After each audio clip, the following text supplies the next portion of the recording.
Coming this season on Rogue Life. Hey there, it's me, Benny Bowers. So, the world has been pretty crazy since the last time you saw me. That girl that I kind of have a crush on friend-zoned me hard. I mean, yeah, we sort of share a connection, but only in a way that you find between two good friends. Sometimes storytellers need help just a bit. I was detained and questioned by some secret government organization. Mr. Bowers, we have this footage of you with Miss Blake and Mr. Peterson huddled together for an hour outside of the building. The heroes are stuck, and they can't escape. I infiltrated an apocalypse cult.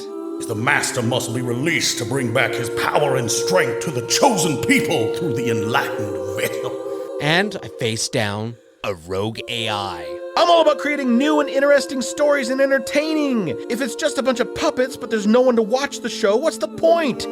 Going back, let's move forward. Oh, and let's not forget getting caught up in a full-on Broadway musical. With a day you set, knocking up, and when you're rocking a sock of a day you set, knocking up, those heroes will get away, and we'll surely save the day with a day you set, knocking up. You'd think I'd get discouraged by all this, but nah, I'm just trying to live my best life. Rogue Life Season 2 premieres March 25th, 2024 on your podcast app of choice.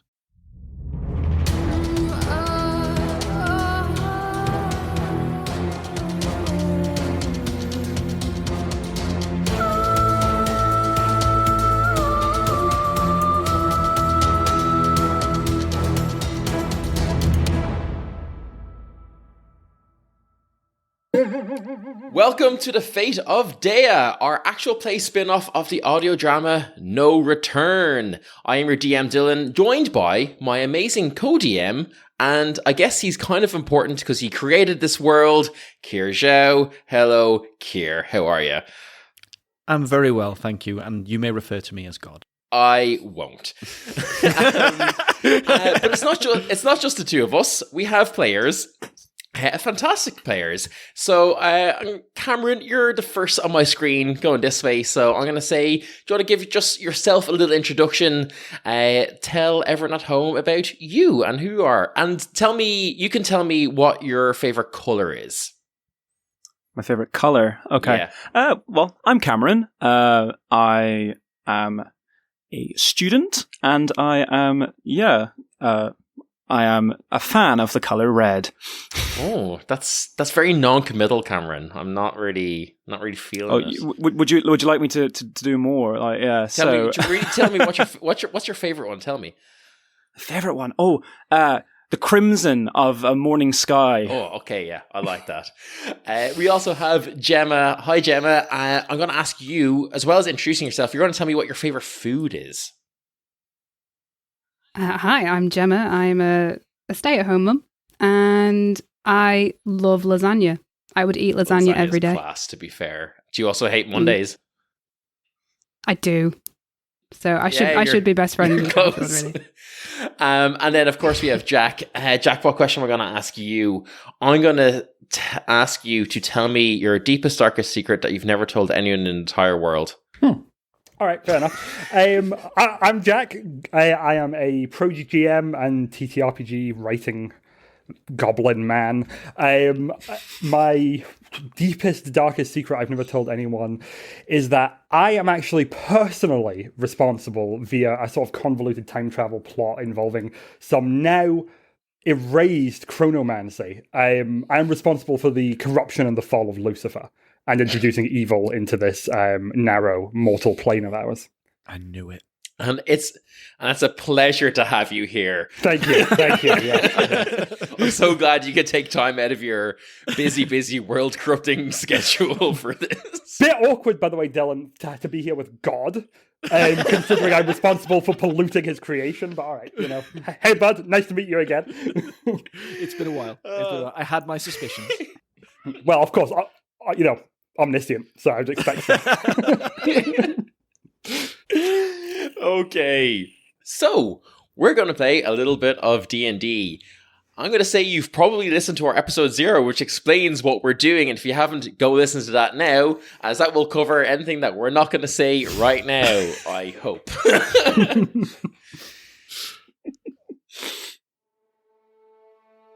Welcome to the world of Ursit Latari, a world where magic intertwines with curses. Ancient prophecies herald doom, and the balance between survival and annihilation is as fragile as a spider's tread. Here, gods have turned their backs on mortals, and 3 world curses cast long shadows over the land. But this is not a story of the entire world, but of the region known as Vash, a region in the northern reaches of this land, dominated by the large Lake Noor, from which flows the mysterious backwards river Weirdroy. Nestled between the shores of this lake and bordered by the river, and guarded from the south by the Turkan Mountains, we find Daya, the centerpiece of this story. A city that has withstood the test of time, enduring 99 years of relentless civil war. A city of duty, dreams, and defiance. We open on the streets of Daya, this large, proud, and stone-walled town, currently home to various governments of the Northern Alliance, some of these displaced from their cities by the warlords plaguing the lands. Here we see a city happy, mostly, unconcerned with the troubles of war. In fact, spirits are quite high in general. The armies have been sent off to liberate Versailles. Versailles? This is where Kier comes in to correct me if I'm saying things wrong. Versailles. Versailles. Nailed it. The armies have been sent off to liberate Versailles, the region's historical capital. The warlords' alliance's forces are beaten, bloodied, and very much on the back foot. This long war finally has an end within sight. And as the morning sun begins to peek over the walls, our view shifts through the busy streets, through the government quarters where all of those diplomats and dignitaries, leaders and policymakers gather to make the air hotter with their speech, each of them seeking to push their own personal agendas.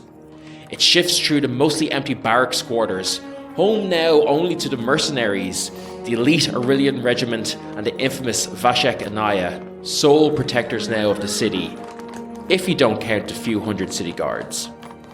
We see a night guardswoman, a member of the Moon Shields, wearily finishing her shift, briefing her Sun Shield counterpart of another mostly dull night.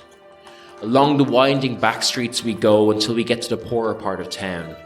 Our view goes past a small shack where, inside, away from prying eyes, a charlatan is going through the hall from the night before. But past all of this, our view goes to a certain character, played by Jack, who has just woken up and is going through his morning ritual. Jack, could you please introduce and describe your character? Okay, so my character is a gentleman who you smell him before you see him, and you hear him before you smell him. He is a figure bedecked in patchwork, amateurishly assembled but extremely well cared for armour that covers the entirety of his body from head to toe, while really not offering anywhere near as much protection as you would imagine armour like that should.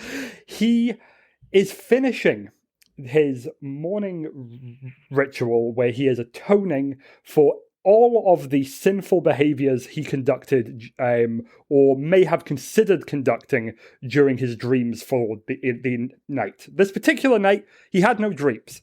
And so he has to assume that whatever occurred was so shameful that his waking mind has expunged it from his conscious thoughts. So his self-flagellation this morning is particularly brutal, especially because he does so while wearing full armor and with a maul.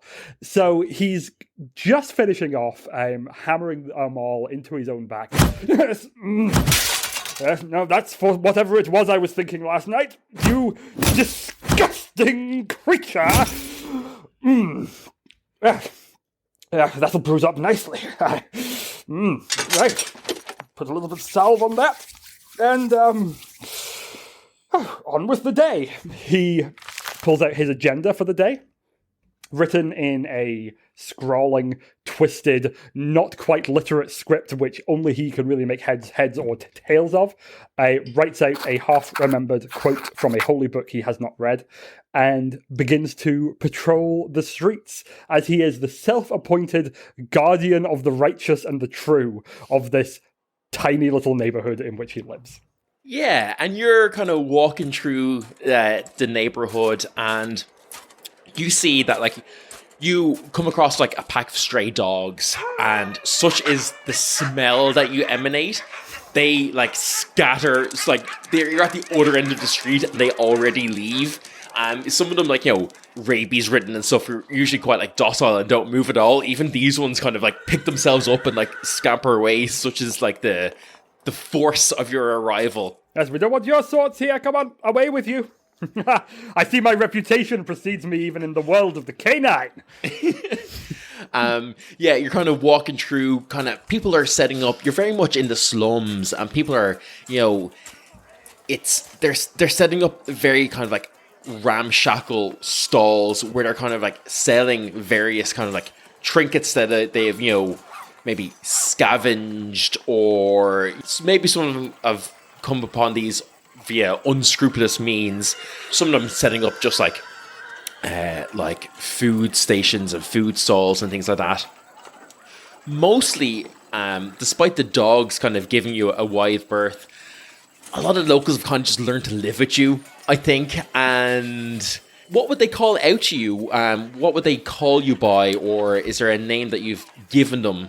Well, the only name he's introduced himself by for the past probably decade or so that he's been active wandering around here is a swift justice upon the wings of fury.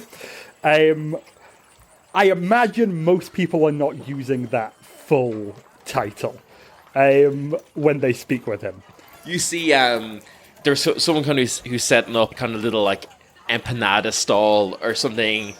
Yo, Swifty, what's happening?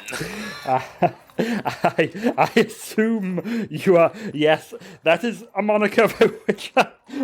not my... Hello, good morning, citizen. I am patrolling, as you can see. Have you come to me for aid, or perhaps to hear from the good word? And he pulls out a...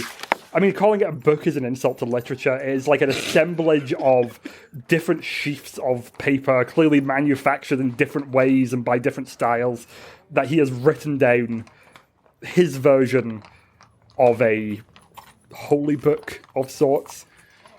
No, you know me, Swifty, not much one for the reading. I was kind of hoping you might just, you know, finally convince you to buy one of my pastries. The farms have been particularly fruitful. We got some nice bounty in from them. This one's got some carrots and some goat. You interested in that? Goat?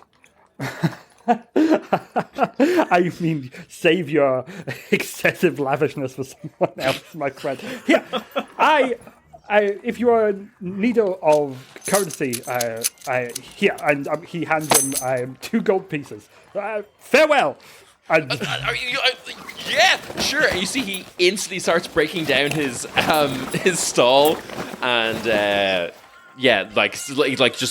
completely dumbfounded by this, like, show of overwhelming generosity and or stupidity. It's a healthy mix of the two of them. Yeah.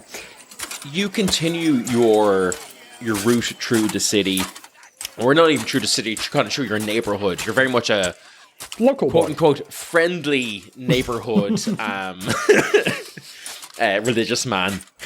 And Yeah, to be honest, it's quite quiet. This is wartime, although you wouldn't really know it in Daya, apart from there's been quite a lot of refugees lately.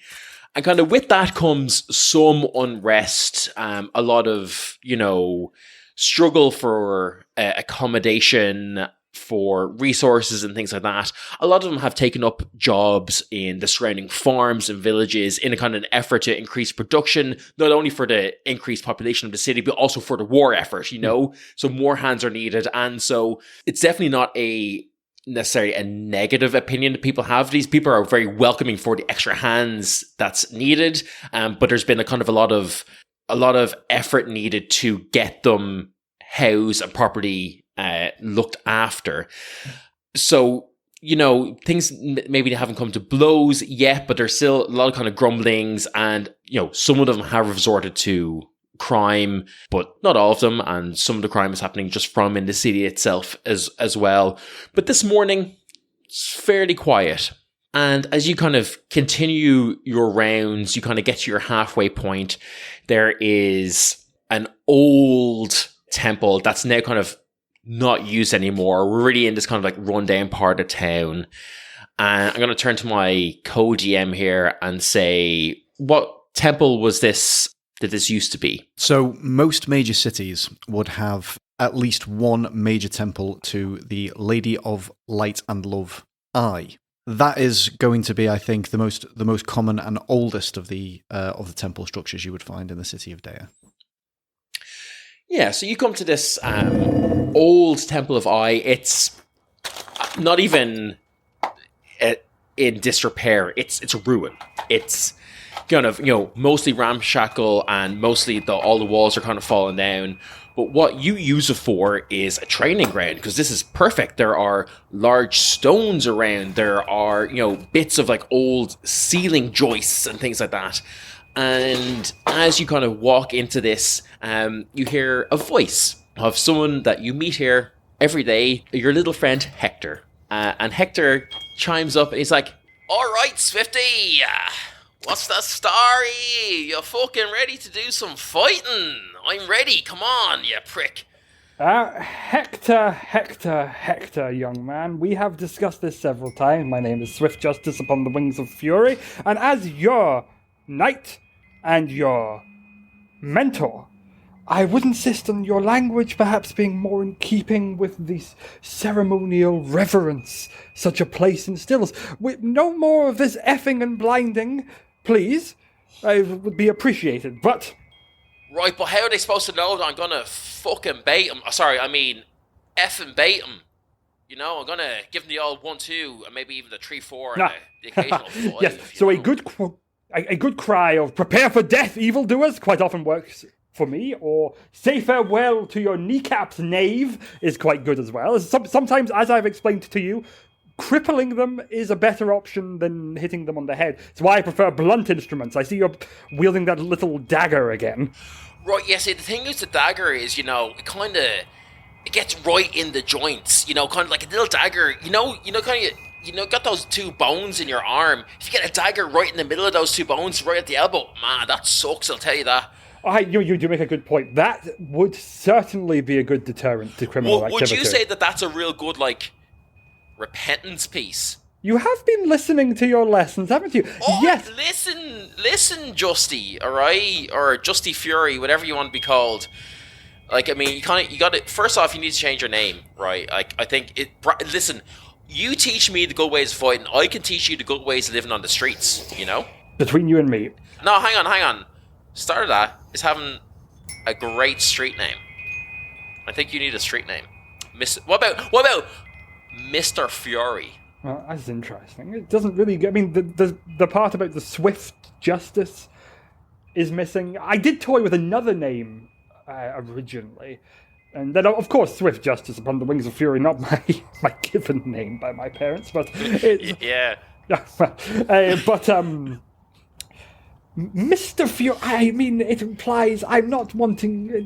if it's just Fury, then they'll believe I'm some sort of marauder or lunatic, wandering the city committing random acts of violence. Oh no, yeah, that's definitely not what the case is, right? Yeah, I should hope not. I have gone to every effort to make sure that they know I am a holy warrior for justice, and as you will be too, my friend. But I say, an excellent dagger straight into one of the joints, to just popping one of them out. It's an excellent tool for repentance. I will want to emphasize, though, when you are performing repentance upon yourself, don't do any permanent damage. That's important. Bruises and the like, yeah, worthwhile, but not until you're quite a bit older.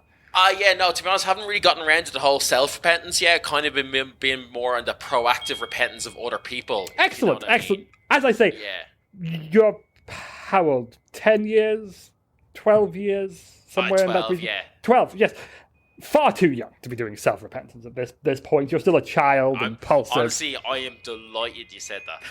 Yeah, no. You know me. When I encounter these urchin runaways, I just scoop them up, place them in a barrel, seal the barrel for a couple of hours, and then let them out of the barrel unharmed.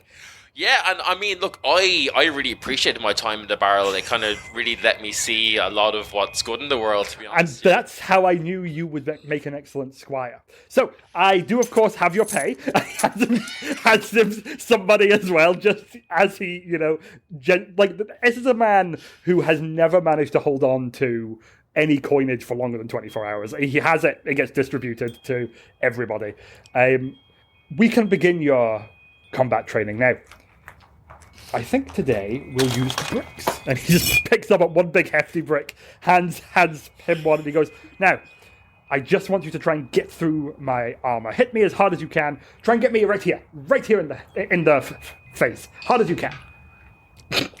So he rolled a 19 on the die. So he just... Good lad! clocks you with this brick. How much damage do I take from that? I'm gonna say improvised weapon. Oh my god. He's not that strong, so 5 points of damage. And yeah, that loose tooth's finally come out. Good job, lad. Excellent. No, I've been practicing. I tell you, like a lot of that repentance is doing wonders for the old muscles here. Yeah, I can see that. Got them going good. See, if I'd started when I was your age, there would not be a criminal left in the city. Yeah, look, about that, Mr. Fury, one of the things I'm struggling with is kind of like the whole, how do I know and how do I choose who the people are that need repentance? There are loads of new people kind of like sniffed around. I don't, you know the usual yourselves, You've got the old little stick gang who kind of hang around. They're no good, and it's kind of like they walk around with little sticks. And you're like, yeah, they're little pricks, little sticks. It rhymes, so clearly they're no good. So I bring the repentance onto them when I can. Naturally. But there's loads of people sniffing around that I don't really recognise, and I'm kind of finding it hard to tell who's good and who's bad. Have you got any kind of words of wisdom for me on that? I admit you've hit me with something of a foreign concept, a difficulty telling good from evil. Well, I find, I expect these newcomers you're speaking about are the refugees and the like. Yeah, I mean, some of them are refugees, some of them kind of just here trying to get some work, A lot of people from, they're from Versailles or Versailles or whatever the town is called. To be honest, I don't really care much about outside of Daya, to be honest. So, I don't know, kind of just, they're here, they're kind of, some of them are just doing their own thing. Some of them, they're kind of just acting shifty. Some of them acting, they're kind of sniffing around the barracks and around the government buildings and stuff. And kind of like, what's their story? Kind of, that maybe seems a little bit weird, but I don't know. Maybe they're supposed to be there. I kind of, my business kind of brings me all over the city. I'm trying to get a kind of a sense for things, I'm just trying to, is there questions I can be asking? Do I could just walk up to them and be like, are you evil? Oh, I often do that. And do you actually find that's effective? It can be from time to time. They never really admit to it, but it tends to be a good shock to the system. I also find it's one of the reasons I distribute any of the ill-gotten goods I get hold of, because those who are good and who have what they need will simply not commit criminal acts. But those who are criminals anyway, those I smash with my hammer. Oh, yeah. Think of it this way. If they are unsmashed by my hammer, they are not evil. If they are smashed by my hammer, then they are. Simple equation. Right, that kind of does leave up some kind of questions as if, like, is this why when you kind of do your business in the morning that I'm going to level with you, we can all hear? Really, I do try to keep it down. Yeah, you gotta try harder than that, man. No, I am hitting myself with a maul, you understand. So. Yeah, but because you're not hurt, that means that's your proof for that. You're not evil. Is that kind of the logic here? Oh, no. I wander streets bludgeoning people to death with a hammer. Of course I'm evil. Everyone, to a certain extent, is. It's whether or You're not... not going to bludgeon me to death, are you? Kind of just... No. Like, I got all this money, I gotta spend it. I mean, I shouldn't think so. Not until you're an adult, certainly, and if you do something irredeemably evil. Hector. The thing you have to know about good and evil is this. Good is being good, and evil is behaving in a manner contrary to the good. One, we should support, and the other, we must destroy. Do not listen to the philosophers or the grandstanders or any of these people with their fancy books who try and talk about shades of grey. No. I heard there's 50 of them. 50 now. That's what they do. They twist it up. Listen. They will tell you that a man can be good and evil, or there are different facets. Oh, yes, he robbed this woman, but he's a loving father. Nonsense. A criminal is a criminal and nothing else. And criminals must be prevented. If they can be talked out of it, excellent. If taking a finger or crushing a foot is enough to turn them around. Putting them in the barrel for a number of hours. That is reserved for children, of course. Children are not criminals. Children are just boisterous lads. But that's me. I'm real boisterous. And that's why you're so often in the barrel, Hector. But the one thing... I've actually been having to take up, like, some of the foreigners are calling it yoga, to try and loosen me out. God, it gets awful cramped in there. Is there any chance I could get a bigger barrel next time? I would caution you against this yoga, however, because yoga, I am given to understand, can be a form of meditation. Meditation is a very close sibling of introspection. Introspection is midwife to pridefulness. For what is introspection but solipsism's sister? So, do not lead with this yoga. Sit in the barrel, think upon your sins, and listen to my sermons. To you and the other half a dozen or so children that will also be in other barrels that evening. Right, I'm going to try hit you with this brick again. Excellent! He clocks you with a brick, and you guys train physically for a little bit more. Kind of going through stuff. This brings you into like the early afternoon or so. And kind of our viewpoint then kind of shifts out from this truly endearing scene of a mentor and mentee going about their training. A 6'2" man having the shit kicked out of him by a 12-year-old with a brick.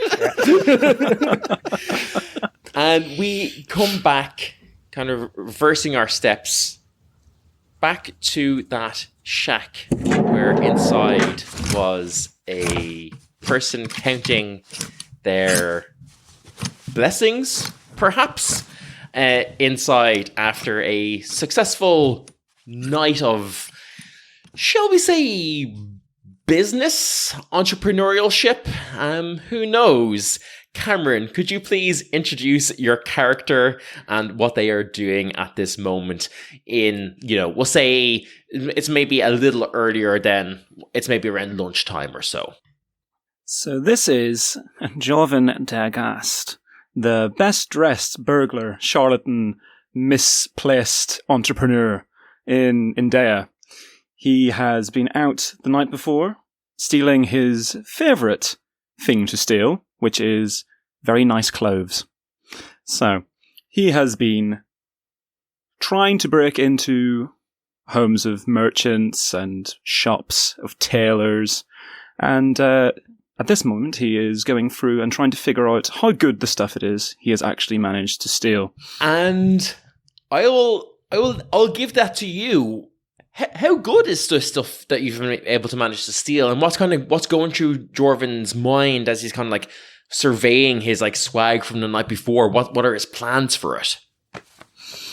Well, sort of going through and looking at the tags and labels on things. Yeah, he is realizing that this is not actually good finery. This is pathetic costume wear from a traveling band of performers or something like that. And honestly, I have never been more furious in my life. I now have a collection of knockoff, hand-me-down, garish robes, and they all smell of river water. As you're kind of like, kind of cursing your ill fortune from this hall, there's a knock on your door, and you hear that kind of a voice of like a stern woman outside, and she's like, Jorvin, come on, open up, come on, open up. Go away. I am not impressed with last night's takings. I need my time. Yes, well, we need to shift it. We need to kind of get some coin in here. What, like, are you saying that this is unusable? What's going on? No, it's not unusable. We just need to find someone foolish enough not to realize its worth. Well, I'm coming in. In walks this person. She's quite small, but like she still managed to look down her nose at you no matter what. She's probably only like maybe like 5'2" or so, and she walks through, and she's like, "Really, Jorvin? I mean, right now that madman is off doing whatever he does in that weird temple, like putting kids in barrels or something. This is our time to shift these goods, okay? Like, we have to do this. And I would like you to give a name to this person. Rowena. This is Rowena. Rowena is not quite a fence, but she's very useful to have in shifting goods. And you know that, she was someone that you can rely on, particularly when you've got quite a big haul. This is not something you can really do yourself. And, you've let her know yesterday that, like, look, you've got something big coming in, and here's what we're going to do. We're going to get rid of it. Well, what do you mean? They're closed. There's hundreds of new arrivals in the city.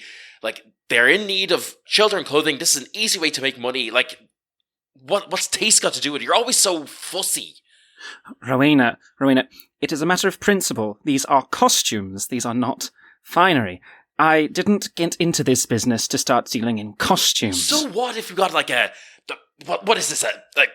Okay, this one is like clearly a fake queen outfit or something, but okay, this one is like some sort of goat man. But like, look, this is like this is such a plain tunic. This could be the undershirt that anyone could want. Like, what's wrong? Just because it's supposed to be on stage, Jorvin, sometimes I just wonder where your mind is at when it comes to these kind of things. If I wouldn't wear it, I wouldn't feel comfortable fencing it. That's all I want to say.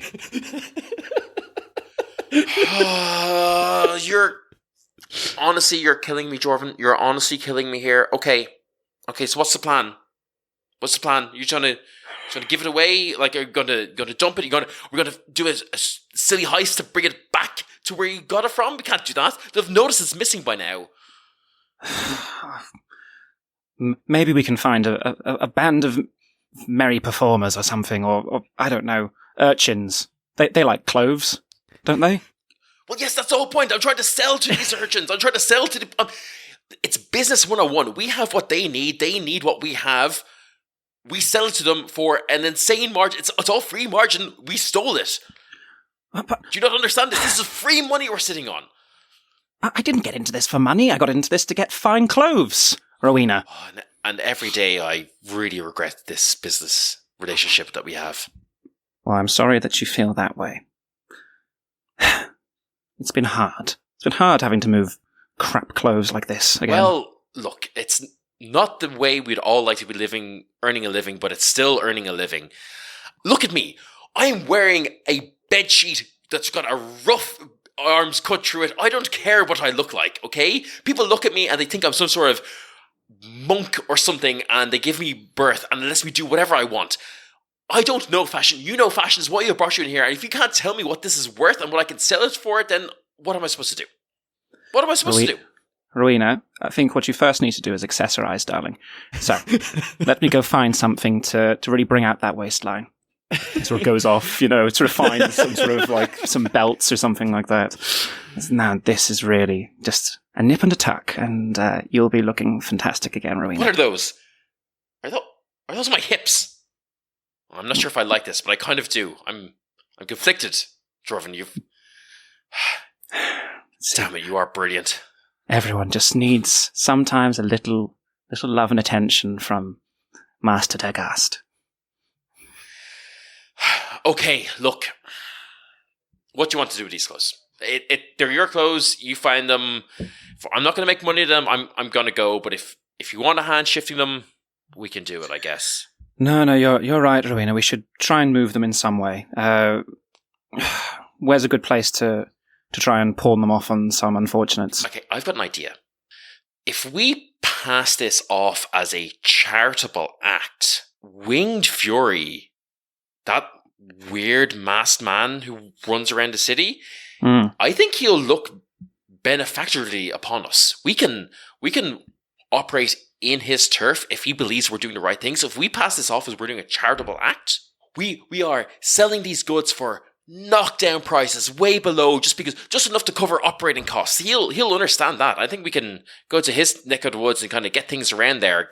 If we have him aside, we don't have to pay protection money. We have this.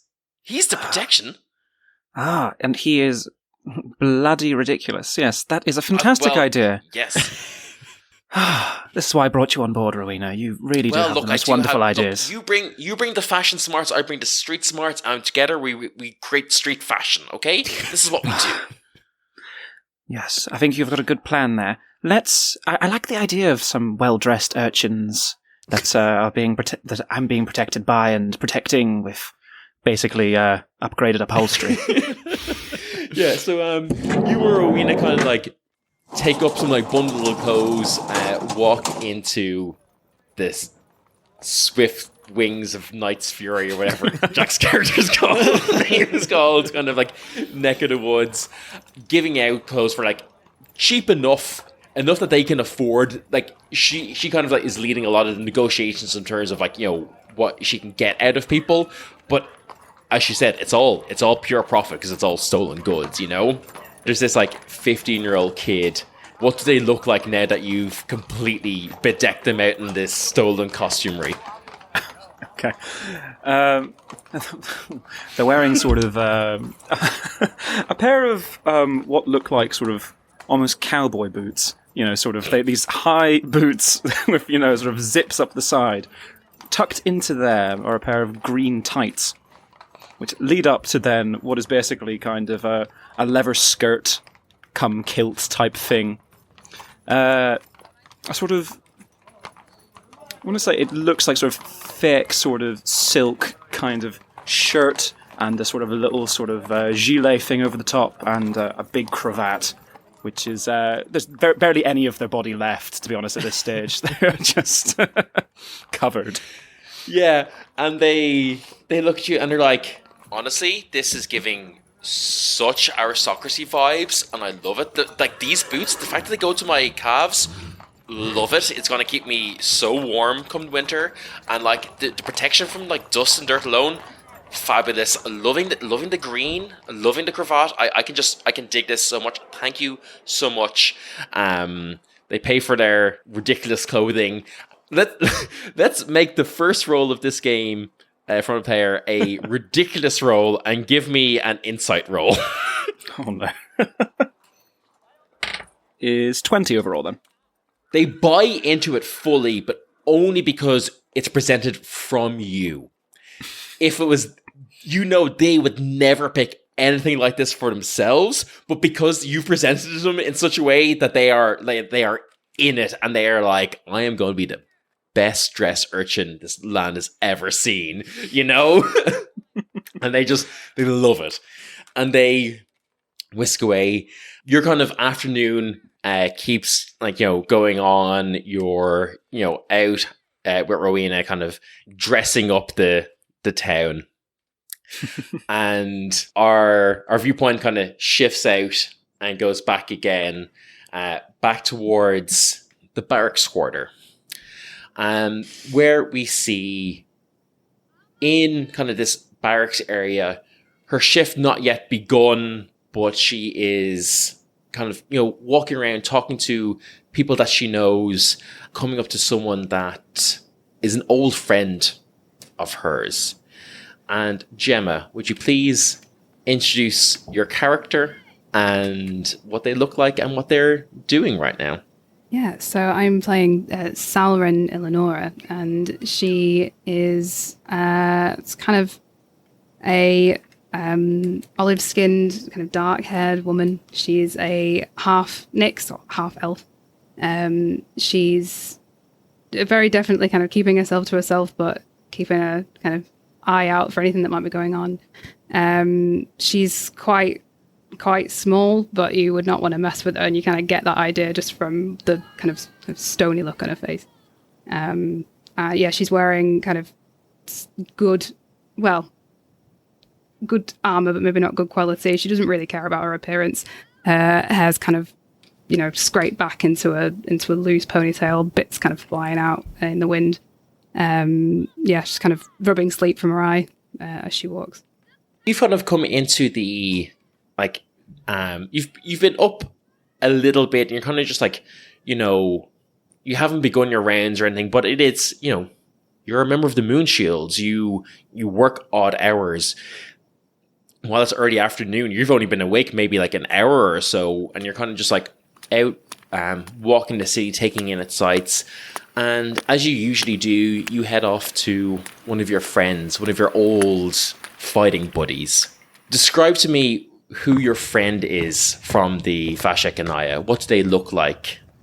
And is there a specific spot that you usually meet them in, or do you kind of go and wait for them after practice, or kind of what's the vibe here in how you meet them? So she kind of heads up to Zoran, who's a quite imposing figure, quite a kind of stocky, tall guy. It's kind of shaved head, and he, you wouldn't want to mess with him. And he's kind of probably just about starting his shift on the usual post, probably just kind of guarding the outer walls, kind of keeping an eye on who's coming in and out. And Sarah intends to know where he's going to be, so she wanders up and finds him just starting out. Salrin, it's nice to see you as always. Still in that tatty city guard gear. What's going to take you to come back to the Vashek and Daya, huh? Don't fucking tempt me.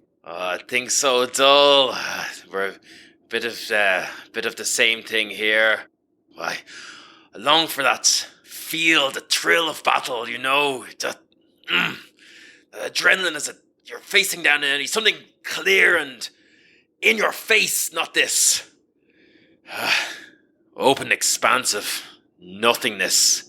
As he kind of looks over the city walls, and you've gone up here to where he's kind of just doing his rounds, and you see there's just farms, very small villages. We're kind of as I said, we're early afternoon, plenty of visibility. You're seeing kind of miles out. What I wouldn't give for some fucking action, So what? Work's good, boring. You said there's 2 people you're looking after. What's their story? This madman with with the dresses, always with the dresses, and this other guy with the big hammer. Are they going to cause any trouble? We're going to see some action yet, or what? The trouble from them? Oh, God, no. I kind of thought that maybe trying to stay in one place and do something honorable and, might be interesting, but my God, this is just so dull. I told you this. Think about when we finally go, when this war is over, those warlords are on their last legs. Then we're off to the next big thing. What, you're going to stand here eating your tacos from your carts? What? Come on. Hey, they're good tacos. Yeah, but still, there's tacos everywhere. Tacos aplenty. Yeah, but these are really good. Anyway, come on, are you walking with me a bit while I do my rounds? Yeah, nothing going on with you? Anything interesting, different? Please tell me something. I need something. I wish I could, but hey, look, the money's here. Vashek and I are here. You know what it's like. And if these Dians are willing to just keep forking money for me to stand on the wall, then I'll stand on the wall. Boring can be good sometimes, as long as there's other times to make up for it, yeah? At least I got some entertainment with those weirdos that I'm babysitting. Yeah, well, there'll be entertainment yet to come, I'm sure. They seem so weird. They seem so weird. They're so weird. And one of them really, really smells. It's so bad. Okay, look, there is a thing called soap. We have it. You can just hit him with it. It's fine. No, he runs from it. We tried. Fuck. He I think once he literally threw it back at us. I think it might have knocked my friend out. And then he started hitting himself as he ran away. Yeah, it's Okay, yeah, there is no kind of working with that kind of madness. I don't understand. That's no. Hey, look, come here. If there's any excitement, you'll be the first to know, yeah? I really, really need to, just punch something really hard. That would be. Hey, there's always training on in the training grounds. You know you can come. I say this to you every day. Yeah, but everyone else, they judge me for leaving. You're the only one that really talks to me now. Yeah, okay, I know. Okay, hey, look, come on, and he puts his hands up and like a kind of like a boxing coach kind of thing. Come on, give me that one too. I've seen you use it so many times. Come on, come on, Salred, come on, for old time's sake, come on. All right, fine. Yeah, that's it. You still have it. Perfect. Okay. I didn't really try then. I don't want to hurt your beautiful face.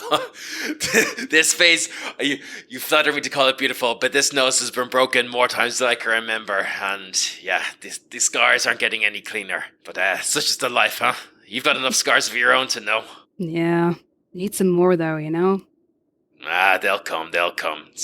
You're still young, don't worry. Yeah, thanks. Don't feel it.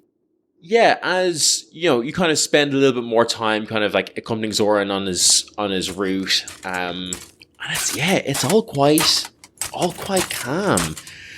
And kind of nighttime starts, and it's time for you to actually start your shift properly. More walking around, more of your favorite thing. You see that your like day colleague is meeting you at the guard barracks, and she's like, "Hey, Salren. Okay, so here we go. Not a whole lot to report. There has been a lot of reports of suspiciously well-dressed beggars, urchins, and kids around. We're not really sure where they came from. It might be something that you could look in for. Everyone said they kind of they bought them for like pennies. I'm not really sure if I, believe that or not, but to be honest, I didn't really have a full chance to go into it. But if you find anything out, you might let me know. We did have to take," and she kind of takes out a little notebook. 11 kids out of barrels. I know. Yeah, it's happened again. It's the same every night. It's the same every night. But yeah, so I guess just look, if you're going around, like I can't talk to him. If you wouldn't mind just like talking to him and see if he can finally give up this barrel business. I don't want to go near him. I know you don't, but no one wants to, and you're the only one who's he's ever had any sort of like kind of like actual words. I think he respects you from like as your time as a fighter. Respects me? Okay, respect is a strong word, but he tolerates you. Yeah, that's definitely what he's doing when I'm standing there. Yeah. Well, look, okay, if you could do that, that would be great. I'm gonna go. Honestly, I'm gonna go drinking. So yeah, enjoy, I guess. Thanks. Yeah. Yeah, no worries. You too. And she kind of starts like, she's been like kind of taking off her like armor and stuff as she's doing it, kind of finally the kind of like shimmies off her chainmail, hangs up and leaves. And yeah, you begin your nightly rounds. And yeah, as kind of as usual, your rounds lead you into the areas of swift justice. You smell him before you see him, kind of around a corner, but the two of you see each other. Oh, God. Hey, Justice. One moment. Bang, bang, bang. Now you think about what you did while you were in the barrel, young man. No, hey, I kind of gotta talk to you about that. I assume this is related to my report about the jailbreak last night. I returned to my barrels not 2 hours after sealing the children within them to discover that each and every one of the barrels had been opened, save for the barrel of sin, reserved for only the most naughty of children, which is, of course, is kept in a secure location. Now, all of the barrels have been emptied. I assume this was an act of local ne'er-do-wells, and I'm seeking out help finding them so I may place them within an appropriate barrel. So, with that in mind, please go on. Okay, Justice. I'm gonna say this once. Stop putting kids in fucking barrels. Criminal children. Criminals in the making. They're kids. They're kids. You shouldn't be putting them in barrels. What are you thinking? I do not harm the children. We've been through this. I simply pick them up, place them in the barrel, seal the barrel shut. And they come out like 2 inches shorter. Like, stop now, it. That is largely due to the poor nutrition, which I am attempting to combat with my many exercise and calisthenics programs, which I have been seeking public funding for and have yet to receive. But I hear your concerns. I have been trialing a punishment crate. It is larger and allows the children to sort of curl up into a ball rather than being placed in this kind of squatting position as they are in at the moment. No. Crates, barrels, all of it. Just no. Just, I can't believe I have to say this. Leave the kids alone. Just leave them alone. Just let them be. I see. You and I understand one another. Right? So, you're gonna leave the kids alone? I will be more discreet in my actions from henceforth. Do not worry, God's woman, you will not hear anything more about any barrels.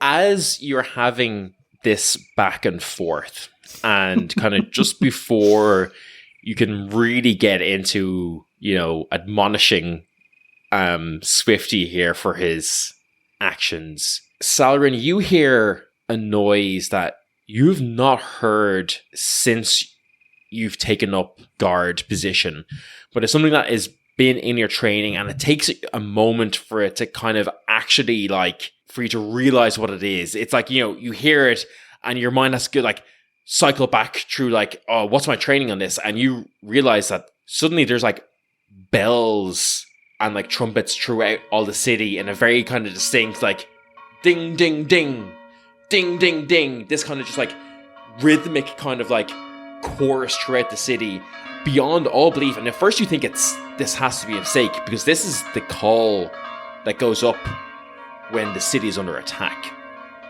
As you're kind of like coming to this realization, you hear pounding footsteps on these cobblestones, like streets, rushing towards you, and you like hear pounding footsteps and like labored breathing as Zoran kind of rounds the corner. And he's like, Salarin, it's time.